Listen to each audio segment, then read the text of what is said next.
And so I'm also a coach of diversity and a violence prevention practitioner.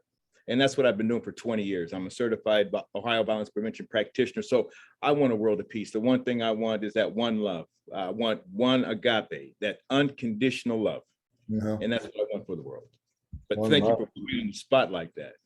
Oh, Daryl, you are so welcome. It's so great to have you with us. And yeah, one love in answering LauraSa's What's Your One. So, brother, I wonder, just want to ask you, what have you felt by hearing the sharing today and the different things? What has struck you? What has moved you today? Man, I am so encouraged. I was talking to grandmother Susan earlier today, and early this morning while I was work, I was thinking, I need to find a way to get to the United Nations, because I got to get in somebody's ear and address some of these issues of being this competitive culture to one of cooperation and resolve these issues of peace. And there's templates for that, but I'm just one voice. But after today, and I'm looking at all the work that other people are doing and all of the systems and pieces are in place, it's just another confirmation for me that outside of my family, my connections here in Ohio to LA, I had a project a few years ago, and I called it the Ola Bridge Project. And my idea was to travel from Los Angeles to Ohio. I drove back, dropping shungite rocks, planning my intention all the way back. And I call it the Ola Bridge for Ohio and LA, Ola. And then I terminated it at Serpent Mound. I held a ceremony. I drove 53 hours to get back. And then following weekend, I went to Serpent Mound and I planted my intention at that vortex. And then I was going to do the Flola Bridge Project and go from here to Florida to bridge that humanitarian connection. But after Serpent Mound just last week, it just blew everything up because the energy was so great. I said, I got to have a global bridge. So that's what I'm plugged into now. So I'm so glad you have it. Oh, Daryl, Yes. that's awesome. Go, Bookie. Go and jump in there. Oh, Bookie. it's Thank so you. wonderful. Well, so wonderful for Daryl to come. I invited him through Susan. Susan's here too. She's not had her camera on the whole time. I told her to just sit and listen. And but Daryl had his camera on right away. So it's beautiful. I'm so excited. I find these amazing people in my journey and my travels, and I just know, sometimes I just know that they're meant for Unity Earth and for World Unity Week, and so I'm just kind of sneaking them in, Ben, a little bit at a time. But there's Susan Stanton.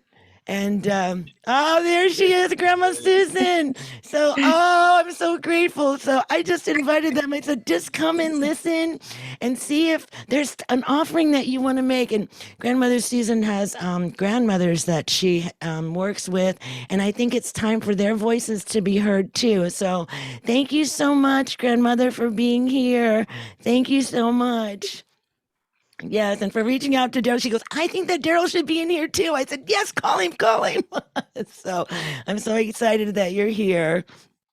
Did you want to share anything, Grandmother? I just want to say mahalo nui. I am so grateful. First of all, I'm grateful for the other island people on the call. I'm grateful for the other Native American people on the call. I'm grateful for everyone on the call, every single one, LauraSa, every single one. Laura, And I Laura. adore that LauraSa. She is my heart and my sister. I am on the banks of the Mississippi River, the main artery of the turtle here. And I just am so blessed and grateful. I can't tell you how thankful I am. However, I did not put on any eyeliner. I'm lucky who knows what it could have been. So I'm grateful. I was prepared to hide out in the background, but I just love every single one of you. And I'm so honored to be able to sit and listen and hear. That's the most beautiful part, and to be touched. And I'm bringing 48 grandmothers and elders to LauraSa in June, representing 7 continents. We actually have a Maori grandmother with tribal lands in Antarctica. So thank you. Thank you, everyone. Thank And you. LauraSa is who introduced me to Grandmother Susan. So this was a divine connection. So my sister, LauraSa, was the seed of this. And so I'm so grateful for you too, my beautiful Aloha sister. And so I'm so excited for Peace Sunday. I love all of you, and everyone here on this screen and a few others that are not on the screen are co-producers for the 40th anniversary of Peace Sunday. So Welcome to our sacred magical canoe. And Brother Daryl and I met maybe 5 or 6 years ago at Serpent Mound. So one family, one love. One family. I didn't what shut a you up. Like, you've been a centerpiece of this journey for me as well. And every time I turn around, you led me to some really, really interesting places here in this year. So I'm looking forward to reconnecting at another level. And like I said, at Serpent Mound, for humanity, my challenge to everybody there was we need to level up. We've done good, but we can do gooder. And we're gonna level The up. time is now. The time is definitely now.